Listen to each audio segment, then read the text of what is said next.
Disa analiza të fundit ekonomike që kanë të bëjnë me fitimet e kompanive private në Maqedoninë e Veriut tregojnë se në vendin tonë biznesmenët dhe punëdhënësit po thyejnë rekorde me fitimet e tyre.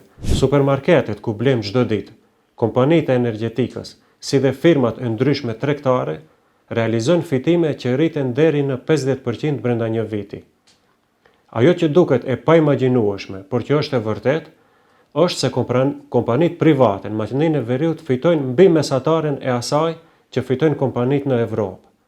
E nga ana tjetër, pagat e punëtorëve tek ne janë drastikisht nën mesataren evropiane.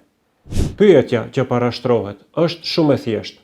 Si ka mundësi që kompanitë fitojnë miliona, ndërsa kur bëhet fjalë për rritjen e pagave të punëtorëve, gjithmonë thuhet se tani nuk është koha. Në vendet e Evropës, kur një kompani fiton shumë, pjesa më e madhe asaj që fitohet shkon për rritjen e pagave. Atje llogaritet se rreth 60% e fitimit që krijon kompania duhet të shkojë te punëtorët. Tek ne ndodh e kundërta. Mbi gjysma e parave që qarkullojnë shkojnë direkt në xhepat e pronarëve, ndërsa punëtorit i lihen vetëm thërrimet. Kjo do të thotë se ne kemi çmime evropiane nëpër raftet e supermarketeve, ndërsa nëpër xhepa kemi mbetur me paga minimale. Sipas shifrave zyrtare, 160.000 punëtorë në Maqedoninë e Veriut marrin më pak se 31.000 denar në muaj, pra nën pragun e varfërisë. Dhe 31.000 denar me këto çmime të larta nuk është pak në kuptimin e plot fjalës, por vetëm për të siguruar mbijetesën. Me pagën minimale, që nga muaji mars është 26.000 denar, nuk mund të mbulosh as gjysmën e harxhimeve të shtëpisë. Kur dihet se një familjeje i duhen mbi 65.000 denar vetëm për gjërat bazë, ushqim, rrymë dhe fatura. Dhe kur dëgjojmë biznesmenët dhe punëdhënësit që thonë se nuk mund të rrisim rrogën minimale në 600 euro se do të falimentojmë, ata harrojnë të tregojnë se fitimet e tyre janë shumë të larta. Punëdhënësit dhe biznesmenët duan të pasurohen brenda natës, duke mbajtur standardin e jetesës së popullit në pragun e varfërisë.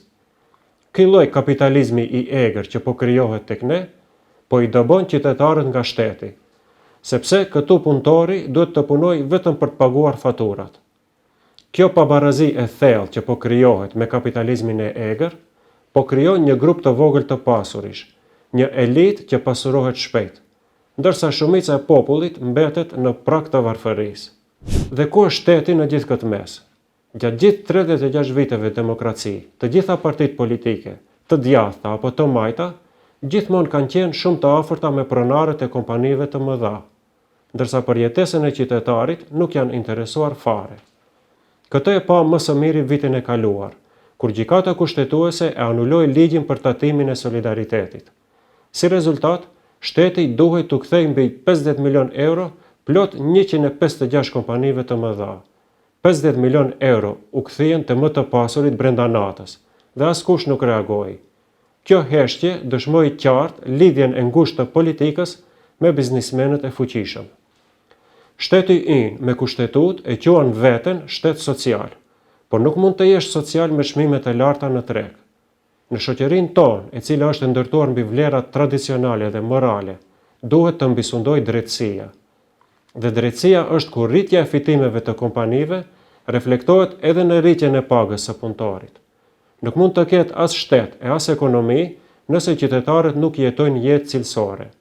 Pagat duhet të jenë të tilla që t'i mundsojë qytetarit të ketë një standard të paktën mesatar të jetesës. Nëse qytetari jeton duke numëruar ditët deri në fund të muajit, atëherë ai shtet dhe ajo shoqëri janë të destinuar të dështojnë.